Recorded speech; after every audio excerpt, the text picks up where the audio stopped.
अपना भी करते हमारा भी करते, क्यों बोलते हो? बोलना छोड़ दिया? नहीं। जिस घर में माता पिता की सेवा ना होवे, जिस घर में माता पिता का बड़ों का सम्मान ना होवे, वो घर नहीं होता। इसलिए अपने माता पिता कैसे भी हो, हम लोग मंदिर जा रहे हैं, तीर्थों में जा रहे हैं, दान कर रहे हैं, कथा करा रहे हैं, पूजा कर रहे हैं, और माता पिता को एक समय का भोजन भी नहीं है घर में। आजकल तो वृद्धाश्रम खुल गए हैं, थोड़ा पैसा होता है, अरे बोले तुम्हारे पत्नी ने कह दिया तुम्हारे पिताजी तो बहुत परेशान करते हैं, तुम्हारी मम्मी बात बात पर झगड़ा करती है, बोले क्या करें? अरे वृद्धाश्रम छोड़ यार उनको। तुम्हारा जिन माता पिता ने हमको पाला, कभी उन्होंने अपना दुख नहीं देखा बंधुओं, अपने दुखों को भूल करके वो लोग हमारे सुख की कामना करती रही, और हम उन्हीं माता पिता को भूल करके वृद्धाश्रम छोड़ आते हैं।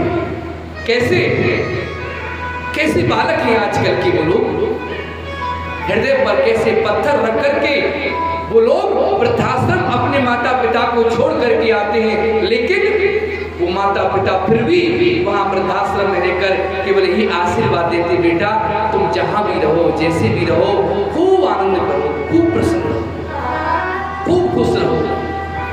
वो बेचारे रोते हैं, हम लोग उनकी सेवा नहीं कर पाते।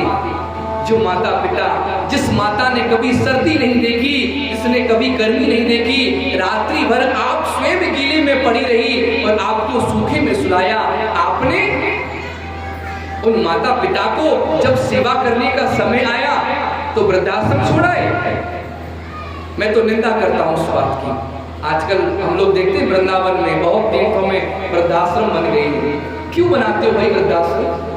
ताकि इसीलिए कि हमारे जो घर के बुजुर्ग हैं, जो बड़े बूढ़े हैं, वो जाकर के वृद्धाश्रम में रहेंगे? नहीं, निंदा करनी चाहिए।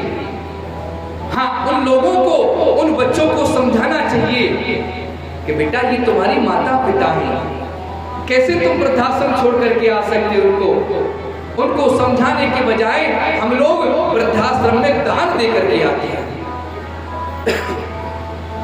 हम लोग दान देते हैं महाराज, क्यों?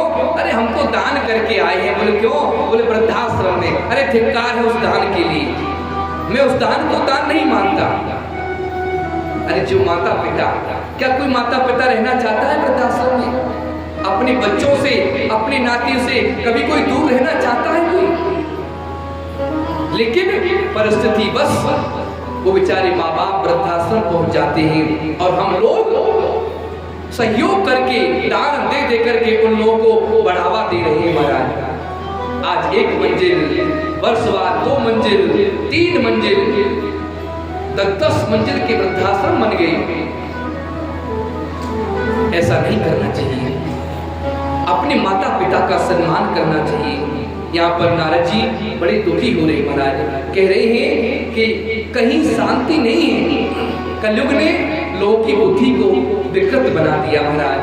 मारग सोई जाकर जोई भावा, पंडित सोई जो गाल बजावा। महाराज आज का व्यक्ति कैसा है? जिसको जो अच्छा लगे वही कार्य करता है, वही उसको अच्छा समझता है।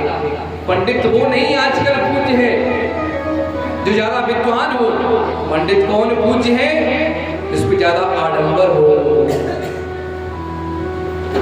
बड़ी बड़ी व्यवस्थाएं हो, वो पंडित पूजनीय कहा गया है। बेचारा कोई विद्वान पंडित हो, उसे कोई विद्वान नहीं मानता, पंडित नहीं मानता उसे।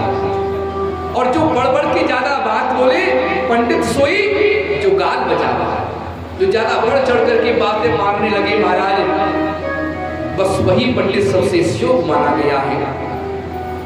इस प्रकार से मैं कलयुग के दोष देखता देखता महाराज कहाँ आज वृंदावन की ओर जा रहा हूँ। वृंदावन के लिए नारद जी जा रहे हैं। बोले सब जगह दोषों को देखा, शांति नहीं मिली, लेकिन आइए हम और आप लोग भी वृंदावन की ओर चले। वृंदावन हम लोग जाते कैसे? मुंह लटका करके नहीं, बड़े मस्ती में झूमते गाते हुए वृंदावन की ओर चले आइए।